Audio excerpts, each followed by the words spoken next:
Salut les amis, bienvenue dans cette dernière partie donc de bilan à Las Vegas. Enfin donc vous allez avoir tous les chiffres donc de mon parcours à Las Vegas. Vous voyez ici en fait il fait un peu sombre parce qu'il est 5 h du matin. Je me suis levé exprès donc pour ces vidéos. J'avais commencé à la faire hier. Malheureusement j'ai pris un appartement pendant 3 mois à côté d'une rue très passante. C'est les problèmes de Airbnb, vous n'êtes pas sur place, vous voyez pas. Du coup c'est très compliqué pour faire du contenu au niveau de l'audio donc dans mon appartement.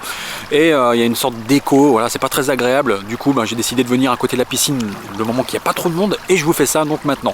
Donc je vous propose de ne pas perdre de temps, d'aller directement donc sur mon application pour voir les chiffres concrets et également vous montrer quelques images de la table où j'ai pas fait de montage comme d'habitude parce que je n'avais pas pris les chiffres, le montant des mises, etc. Donc plutôt de vous faire quelque chose d'aléatoire, voilà, on parle globalement comme ça avec des images brutes aujourd'hui. Allez, on y va, c'est parti.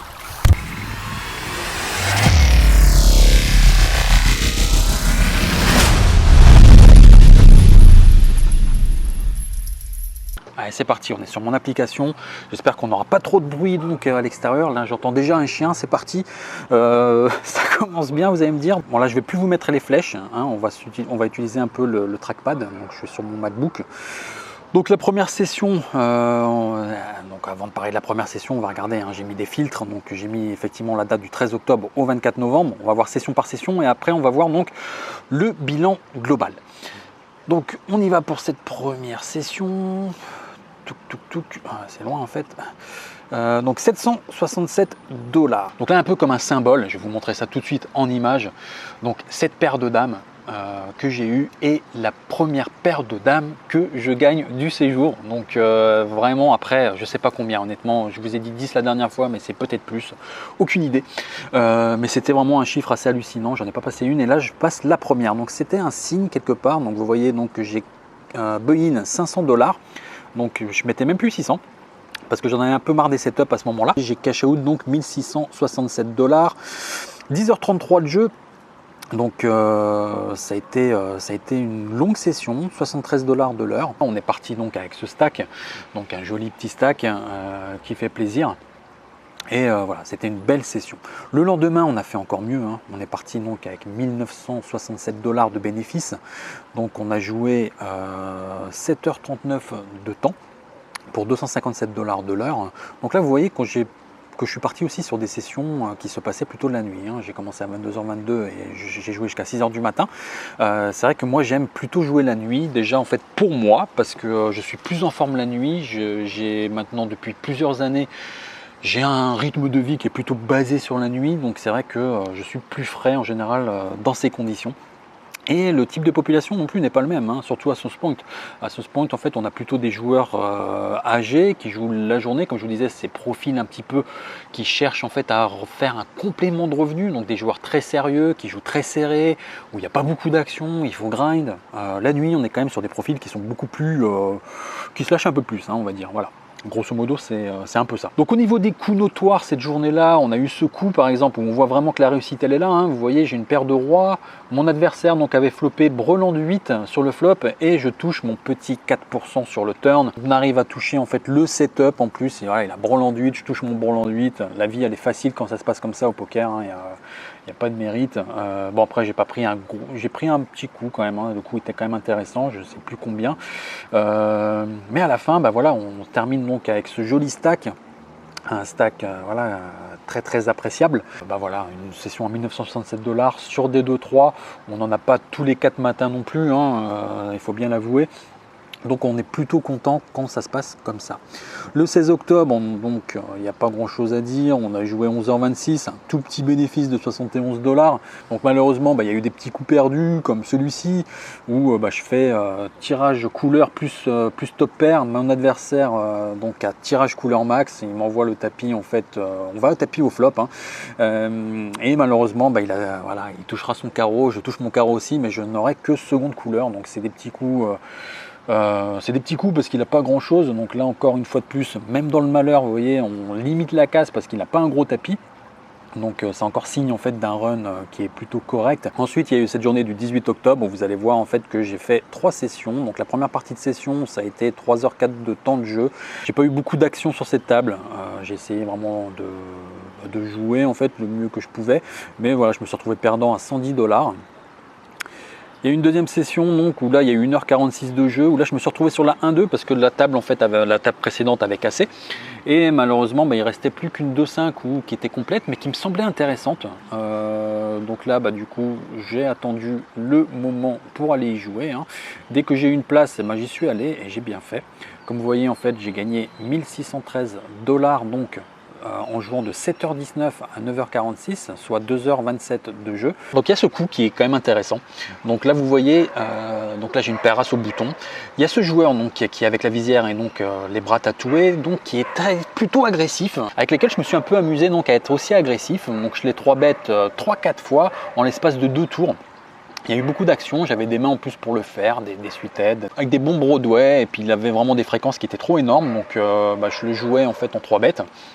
Et du coup, il y a eu ce coup où il y a une relance à 10 au cut-off. Donc je mets 55 au bouton et donc je suis payé 3 fois, les joueurs en small blind, big blind et le joueur UTG. Et il y a un flop 10-5-3. Et là, mon adversaire donc, va faire quand même un play assez surprenant puisqu'il met directement tapis. Donc alors effectivement, il y a quand même un peu plus de 200 balles au milieu. Mais bon, je sais qu'il est agressif, il peut faire ça donc avec une top pair. Je ne le vois pas faire ça avec un brelan, en espérant effectivement que la small blind n'est pas une paire de 5 ou une paire de 3. Je le paye et le 10 au turn donc me fera déjà rager intérieurement parce que je me dis qu'il a une top pair bien souvent. Et au final, non, il n'a pas eu de chance, mon adversaire, puisqu'il était sur un tirage couleur backdoor avec roi 9 de carreau. Donc malheureusement pour lui, il ne l'a pas touché. Il l'a pas touché, je ne sais pas du tout ce qu'il a fait. Il était vraiment en tilt en fait, je sais pas, il était énervé. Peut-être que vous voyez mes actions justement, le fait de 3 bêtes en fait avec des fréquences assez énormes, mais voilà, c'est un coup vraiment, c'est une livraison totale. C'est aussi ça qui a fait que j'ai pris rapidement de l'argent sur cette table, puisque je prends 1613 $ de bénéfices, mais là juste sur ce coup là, je sais plus, j'avais un tapis à 700, 800, 900, je me rappelle plus très bien, mais voilà, ça fait vraiment plaisir. Donc du coup on a monté ce joli stack, on a fait vraiment un peu d'argent donc sur cette session. Ouais, même je vous disais sur le coup, j'ai pris, je sais pas combien j'ai pris, j'ai dû prendre 700, j'ai dû prendre au moins 900 parce que je vois en fait que j'ai buy-in 731, c'était l'argent que j'avais certainement sur la 2-3, j'ai cash out 2344. Donc 658 $ de l'heure, c'était très très beau. Le 19, donc on continue un peu sur la lancée, on joue toujours de nuit, comme vous voyez, de 1h55 le matin, donc session qui a commencé très tardivement, jusqu'à 9h du matin, donc 7 heures de jeu. 145 $ de l'heure, 1027 $. De bénéfices donc sur cette session. Donc voilà, c'est ce stack que j'ai monté ce jour-là. Donc je suis parti avec 2527 $ de stack. Donc là effectivement, vous voyez, il paraît plus gros.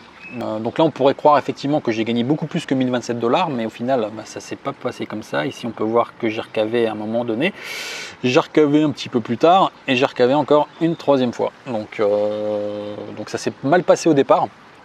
Et au final, après, on a monté, comme vous pouvez le voir, crescendo. Ensuite, donc le 20 octobre, je suis parti idem avec un gros stack. On peut voir, donc je suis parti avec ce stack-là. Donc ce stack-là, grosso modo, ça donnait quoi? Ça donnait 1796 $.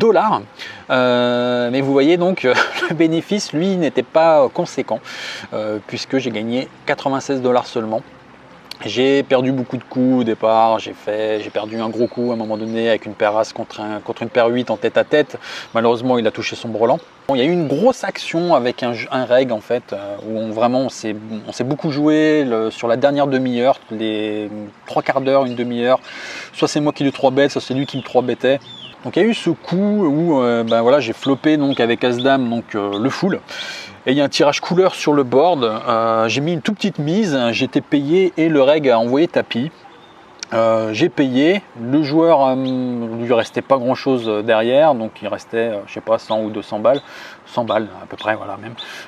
Et du coup il m'a payé, il devait avoir un as. Le reg était là avec roi 2 de pique, donc il a fait couleur en plus sur le turn. Mon adversaire, j'ai pas vu, mais il a toujours un as sur ce spot-là, je pense. Ça a été plutôt intéressant, donc ce coup, donc avec un gros coup, avec beaucoup de jetons, qui rattrape en fait un peu la paire as, justement le brelan de 8, contre le brelan de 8 que j'avais fait, où j'avais perdu aussi une tonne, je sais pas combien j'ai perdu, pas une tonne non plus, mais ouais, j'ai perdu j'ai perdu un bon billet. Le lendemain, donc, on a continué donc, sur la lancée. On a joué donc à 3h du matin jusqu'à 7h54. Donc plus ça va, plus je commence les sessions tard, a priori. Et donc j'ai joué 4h53. Donc ça s'est bien passé, 574 $ en 4h53, c'est 117 $ de l'heure. Une très bonne session. Et le lendemain, donc, on a continué donc, sur la lancée encore. On a été jouer un 400 $ Survivor au Vénitian pour 3000 $ de bénéfices. Donc voilà, tout se passe bien à ce moment-là. Donc là, on peut voir qu'effectivement, ça s'est très bien passé puisque entre le 13 octobre et le 22 octobre, soit 9 jours, je ne sais pas combien j'ai pris, mais ça doit être assez énorme. 2600, 2007, 2700, 2008, 3004, 4004, 5004, 5009... 5009, 8009, on a pris 9000. On a pris 9000 $ en l'espace de 9 jours. Donc grosso modo, voilà, c'est à peu près ça. Donc voilà, une très très bonne période qui s'est un peu compliquée derrière, mais pas grand chose. Hein. Derrière, donc le 25 octobre, je perds 945 $ sur la session du 25 octobre. Donc je ne vais pas vous raconter de bêtises, hein, je ne me rappelle pas de la session, ce qui s'est passé exactement. Ensuite, on était faire donc le tournoi, le 550 au Wynn, au Las Vegas, mais ça ne m'a pas réussi non plus, j'ai perdu 550 $. La session suivante, donc on a perdu également, donc 5h14 de jeu, 450 $ de perte. Le 2 novembre, 313 $ de bénéfices, donc on n'a pas joué longtemps, 3h32. Donc vous voyez déjà en fait que le point important à prendre en compte, c'est que au niveau de mon challenge, j'ai complètement abandonné mon challenge une fois que je suis parti du principe que effectivement le rackback n'était pas si élevé que ça. Donc du coup j'ai arrêté de faire des heures pour faire des heures pour réussir donc ce rackback. Et je me suis concentré vraiment sur mes ressentis, mon envie de jouer et essayer de me concentrer aussi là-dessus. Donc c'est vrai que je ne faisais pas des sessions très longues par moment. Donc là sur ce point, si je devais en fait vraiment parler de ce Vegas et par rapport aux objectifs initiaux donc de faire du volume, j'ai raté un peu le volume que je voulais faire. Ça c'est clair, j'aurais pu jouer peut-être un peu plus aussi à un moment donné, mais voilà, c'est vrai que je faisais les choses à côté, hein. Le montage vidéo me prenait beaucoup de temps quand j'étais chez moi. Vous voyez, hein, des fois en fait je commençais mes sessions à 3h du matin parce que j'étais lancé dans mes trucs et du coup ouais, c'était un peu compliqué. Donc le 3 novembre, voilà, je perds un peu d'argent sur la 1-2, j'ai joué 1h48 et je sais pas si vous vous rappelez, en fait il y avait eu ce coup que je vous avais montré justement où j'avais une paire de dames. C'était ce jour-là, donc la paire de dames que j'avais jetée pré-flop et où il y avait eu paire de rois et paire d'as en face. Voilà, donc ça m'avait coûté un petit peu d'argent cette session, 125 $. Il n'y a pas eu beaucoup d'actions. La partie suivante, en fait, j'ai joué 3h50 de jeu et j'ai gagné donc 356 $. Il n'y a pas eu de coup notable. Le lendemain, donc, je perds à nouveau, donc 689 $. Donc là, on peut voir, voilà, hein, à partir du 4 novembre, donc je perds 689, 125. Ici, j'ai perdu encore un peu d'argent. Donc vous voyez, en fait, voilà, il y a des petites périodes par moment où ça passe un peu moins bien.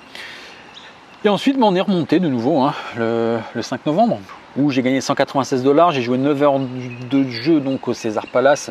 Il n'y a pas eu vraiment de coup très intéressant. 196 $, c'était une journée faible, 22 $ de l'heure, donc pas de gros gains. Alors donc le 6 novembre, donc j'ai pris 1388 $ en l'espace d'une heure. Donc ça a été vraiment très très bénéfique. Donc on a joué de 4h du matin à 5h du matin. Et je ne sais pas si vous vous rappelez, mais je vous avais raconté ce coup lors du vlog numéro 10 ou le vlog numéro 11 où je parlais donc des profils justement à Las Vegas. Et c'était ce joueur qui m'avait shove en combat de blinde en fait avec une paire de 9 river sur un roi et où j'avais pris 700 ou 800 balles déjà juste avec lui.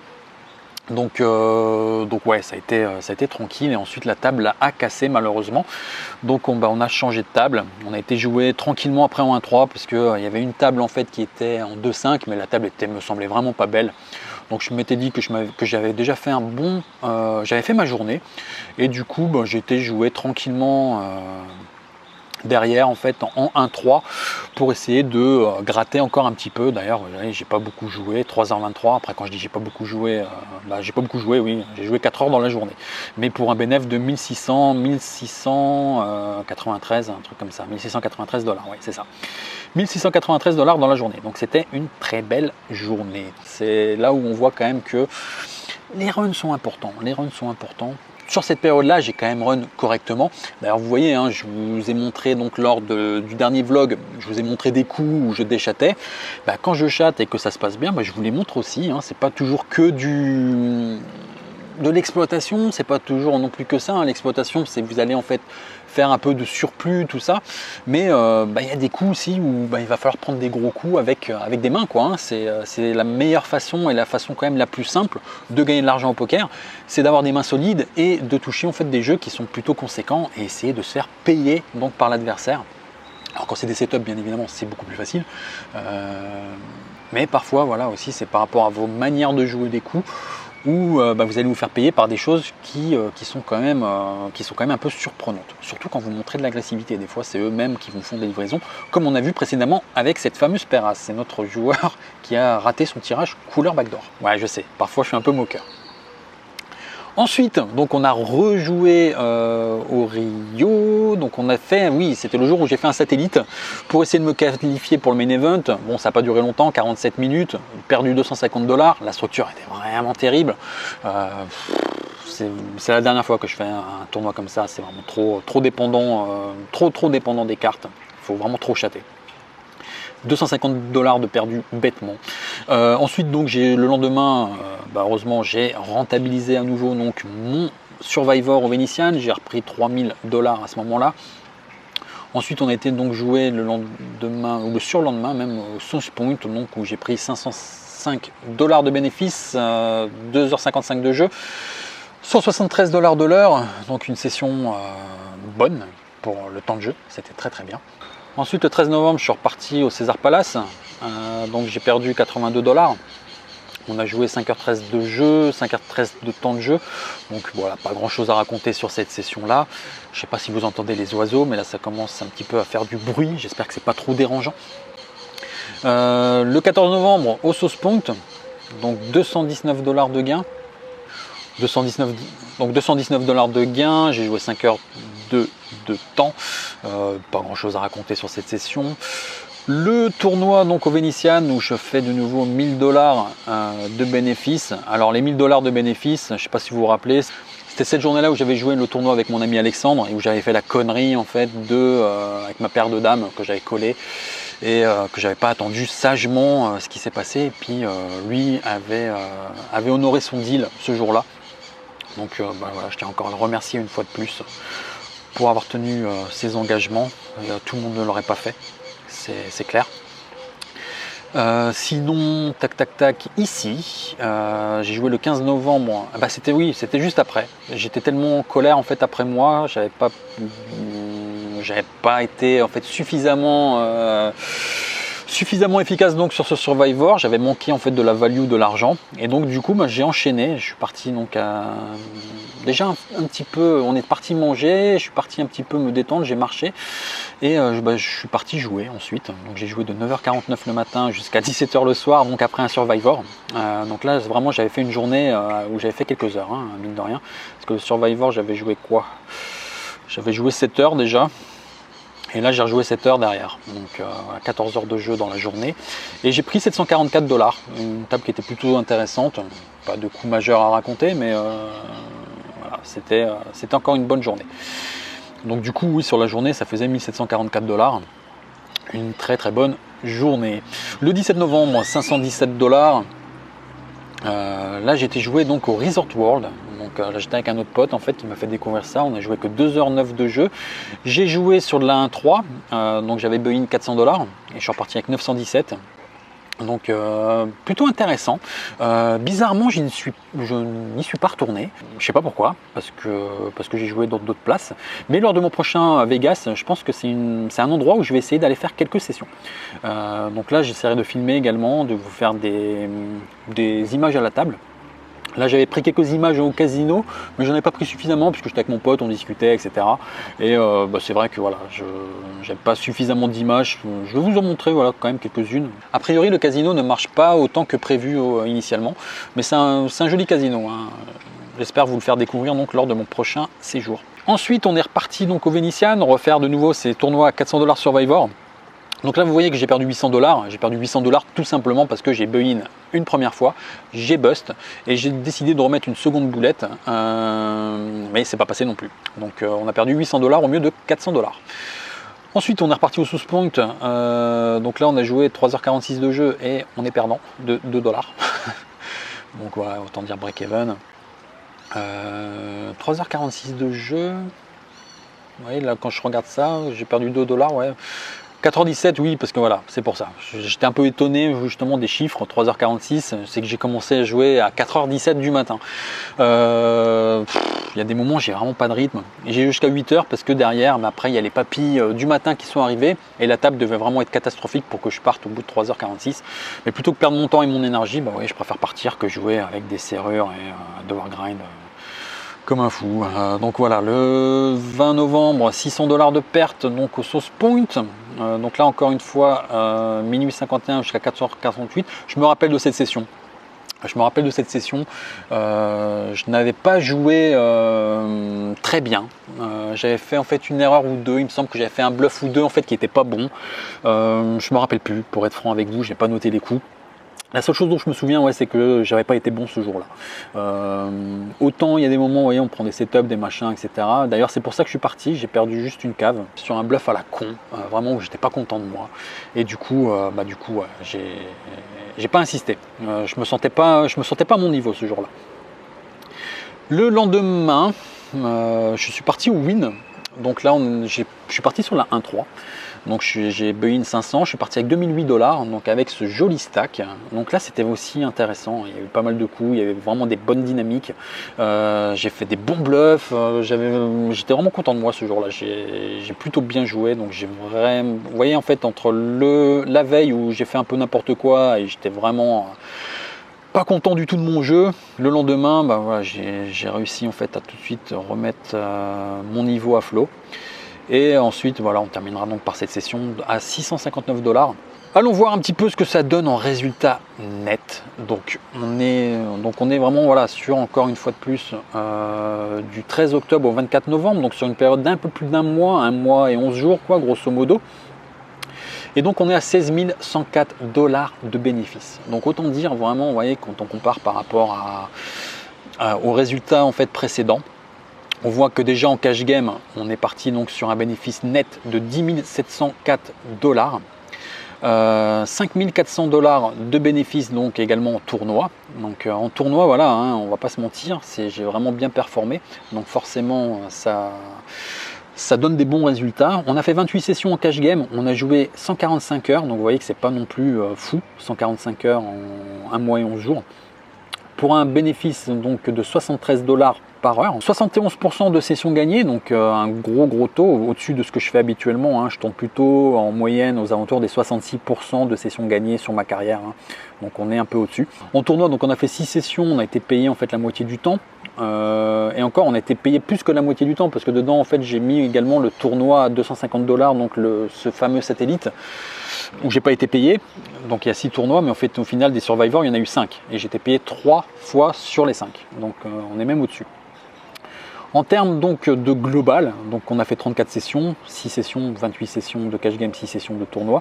On a fait en tout donc 174 $, 74 $ de l'heure, et on tourne donc à 92 $ par heure jouée donc sur ces 174 heures jouées. Donc c'est aussi lié aux 186 $ de gains par heure du fait du tournoi. Là bien sûr on est sur du court terme, donc effectivement il n'y a rien de représentatif, bien évidemment, surtout qu'on a vraiment bien performé. Et on est donc sur une moyenne de 68% de sessions gagnées. Donc voilà, de très bons résultats. Là on voit que je marche à 21 big blinds de l'heure, 21,75 big blinds de l'heure, donc au-dessus de mon taux habituel, hein. Le graphique, les graphiques, alors déjà voilà, c'est ce que je vous montrais la dernière fois. Si vous vous rappelez bien, on était en rouge partout sauf une petite session, un jour, je crois que c'était le vendredi, on avait vraiment un léger gain. Le seul gain qu'on avait, c'était le lundi en fait, et c'était encore en plus lié au tournoi, hein, du Survivor au Venetian. Là, on voit que tout est en vert. Tout est en vert et donc avec des gains qui sont plus importants le vendredi et à peu près similaires entre le dimanche et le jeudi. Donc voilà, on voit ici aussi au mois d'octobre 7096, 9008 $, donc sur le mois de novembre qui n'est pas terminé, donc vraiment des jolis gains. Donc là en termes graphiques, on n'est plus du tout sur les mêmes courbes et on finira donc à ce gain là de 16 104 $ sur cette période. Alors pourquoi je vous disais en fait la dernière fois que je voulais montrer mes chiffres que sur 2 mois et pas sur 3 mois? Tout simplement parce que je savais déjà que le 3e mois j'allais en fait relâcher. Je sentais que j'étais fatigué, que j'avais moins envie de grind et surtout c'était en termes aussi d'objectifs. Je sentais que j'atteignais à peu près globalement les objectifs que je m'étais fixés. J'avais besoin de repos, je ne voulais pas en fait tomber non plus en burn-out en fait pendant cette période-là. Encore une fois de plus, je pense que j'ai un peu surestimé mes capacités de travail en fait, hein, en faisant des heures et des heures. Ça faisait quelques mois que j'avais fait, que j'avais pas beaucoup bossé. Quand je parle de quelques mois, voilà, j'ai passé du temps un peu en famille, etc. Quand je suis rentré en France, j'ai pas travaillé. Surtout, faut pas se leurrer, c'est les dernières années, quoi. Les dernières années, depuis que je suis en France, honnêtement, je crois que je tourne à 30 heures par mois de grind, 30-40 heures quoi, à peu près en moyenne, ça doit être à peu près ça quoi. Donc vraiment très très faible, très peu de travail. Juste après ma séparation et tout, je me suis un peu écroulé en fait quelque part dans ma capacité de travail. Surtout voilà, j'avais un peu les nerfs sur pas mal de choses, etc. Donc pas la capacité en fait de vraiment aller jouer au poker. Donc tout ça fait qu'à un moment donné, voilà, vous pouvez pas improviser non plus sur du temps de jeu qui est vraiment conséquent. Donc ça c'est une vraie réalité. Donc une fois voilà que j'ai atteint mes objectifs, je savais que j'allais beaucoup moins jouer. Donc en plus voilà, j'avais en fait des potes qui étaient là. C'est vrai que le premier mois et demi, je l'ai passé vraiment tout seul. C'est la première fois que je passais un Vegas vraiment tout seul dans mon coin. J'avais toujours en fait des personnes avec qui partager des choses. Ça a été dur aussi, hein, humainement, de se retrouver un peu tout seul comme ça. Et du coup, après, quand j'avais des potes qui étaient là, je savais que j'allais passer un peu plus de temps avec eux et que j'allais moins grind.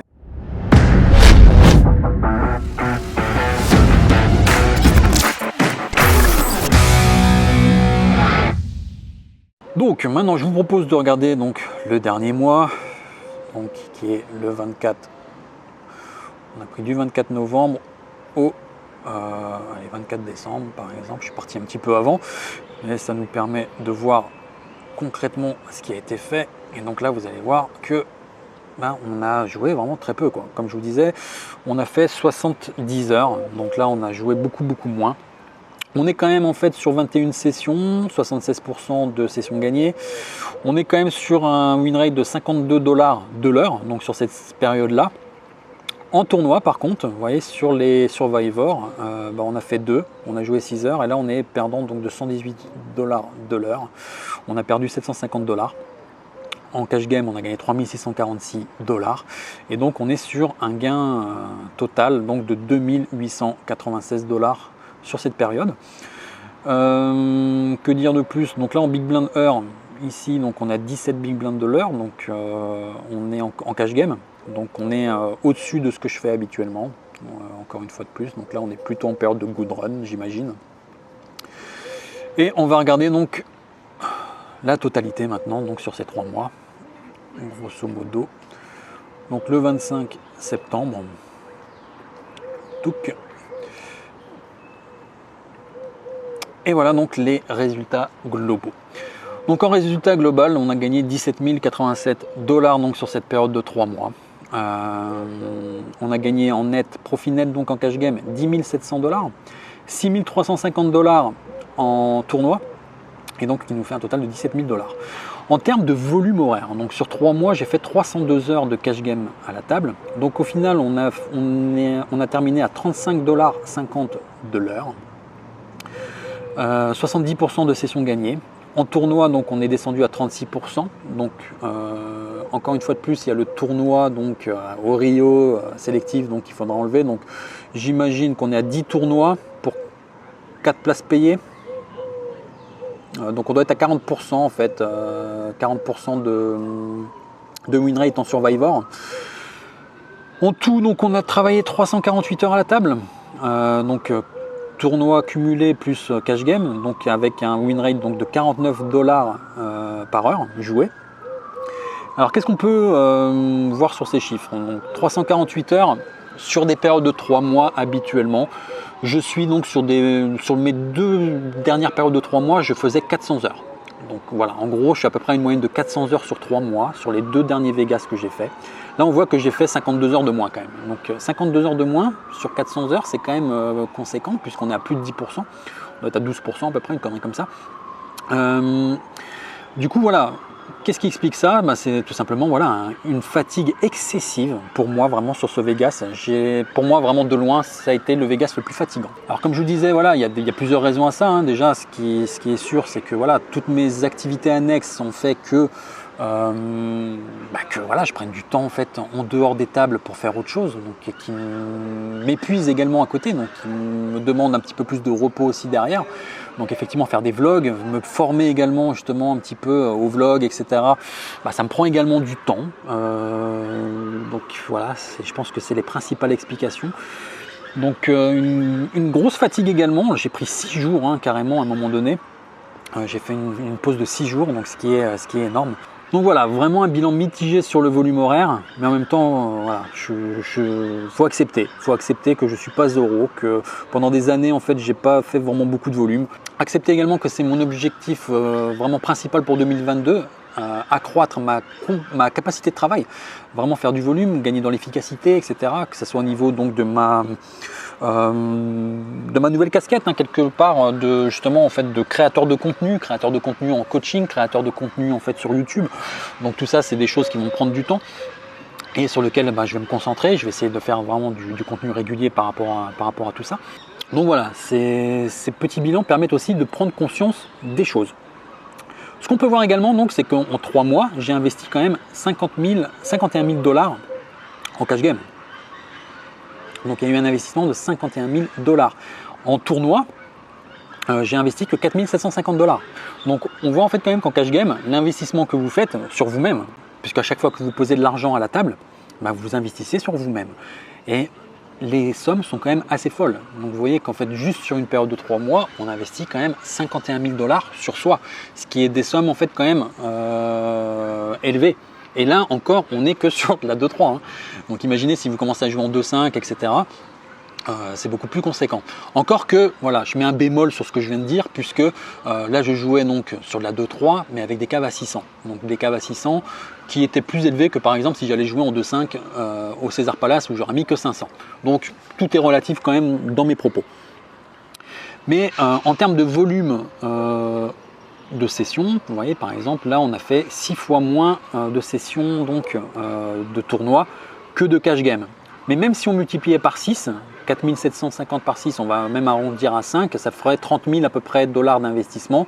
On n'est pas sur les mêmes investissements, même si on avait fait le même nombre de sessions. C'est pour ça que voilà, c'est quand même important pour vous, pour les joueurs de manière générale, surtout en cash game. On ne se rend pas toujours compte en fait vraiment de l'investissement qu'on fait aux tables de poker. Les investissements sont conséquents, c'est-à-dire que vous mettez 51 000 $ en l'espace de 3 mois sur une table de poker. Quand vous faites en fait quand même pas mal de sessions, parce que là il y a quand même 67 sessions. Bien évidemment, quand vous n'êtes pas joueur professionnel, forcément les investissements ne sont pas les mêmes. Donc voilà, c'est la petite parenthèse pour vous faire prendre conscience aussi que voilà, l'investissement que vous mettez en fait sur les tables de poker est important. Le graphique, donc au final, je me retrouve à être perdant le mercredi. 47 $, pas grand chose. Mais voilà, le reste de la semaine, vous voyez, c'est un joli vert. Donc le vendredi est la journée la plus intéressante. Le lundi, la seconde. Alors le lundi, c'est pas par rapport au cash game, bien évidemment, vous l'avez compris. C'est par rapport à mes tournois Survivor qui avaient plutôt lieu le lundi. Et au final, voilà, pas des gains excessifs le samedi et le dimanche. Mais c'est vrai que le vendredi à Las Vegas, ça a une particularité puisque la plupart des gens arrivent le jeudi, en fait, faire des week-ends prolongés à Las Vegas. Et donc ils arrivent le jeudi et le vendredi, ils jouent comme des malades. Le samedi, ils font un peu plus attention parce que certainement que le vendredi, il y en a beaucoup d'entre eux qui ont pris des cagoules. Donc ça joue un peu plus soft derrière. Mais le vendredi, si j'ai vraiment qu'une journée à vous conseiller en fait à Las Vegas et de jouer vraiment de manière massive, c'est le vendredi. En termes de mois, donc un mois de septembre, donc il n'y a pas eu beaucoup de jours, hein. J'ai joué 4-5 jours, 5 jours, donc 2547 $. Le mois d'octobre était très pauvre parce que comme je vous l'ai dit, les 30 premières semaines étaient vraiment compliquées, donc j'ai gagné 2600 $. 8934 $ donc pour le mois de novembre et 2970 $ pour le mois de décembre, donc il n'était pas complet. En gros, ce qu'il faudrait faire, c'est pour faire un mois total, c'est mettre ensemble le mois de septembre et le mois de décembre. Donc voilà, ça fera un total à peu près de 5000 et quelques dollars pour faire une période vraiment d'un mois. Le mois d'octobre était à 2600 et celui-ci est à 8900 $. Donc le graphique maintenant, vous voyez, le graphique total. Donc on vous rappelez, on était vraiment très bien parti au départ, on était monté jusqu'à 4100 $ de gains en total. Ensuite, on a commencé donc vraiment à dégrind. On est vraiment descendu voilà, bas. Et ensuite, on a remonté petit à petit. On a eu une période de nouveau, on est redescendu un petit peu, on est remonté. Et là, on est remonté vraiment en flèche. Là, vous voyez, il y a des gros gains ici. C'est juste par rapport à mes gains de Survivor. Donc là, quand vous prenez 3000 à chaque fois, ici c'était 2500. Forcément, les gains, ici en termes de graphique, ça grimpe sévèrement. Et ensuite, voilà, on a plutôt déroulé une période en fait quand même, voilà, où on n'a pas gagné grand chose pendant une semaine ou deux peut-être, je sais pas. Pendant en tout cas, ouais, au moins une dizaine de sessions. Et ici après voilà, on a encore bien fini. Bon voilà, j'espère que cette vidéo vous a plu, donc ce compte rendu donc de mon Vegas. Donc là si vous voyez cette vidéo, c'est que je suis toujours vivant. Là je pars dans la mangrove à Cancun en kayak. À ce qui paraît, il y a quelques crocodiles en fait dans le coin, donc voilà. Si vous voyez cette vidéo, c'est que je suis encore vivant. Et donc je vous dis la semaine prochaine pour une nouvelle vidéo. À bientôt, ciao.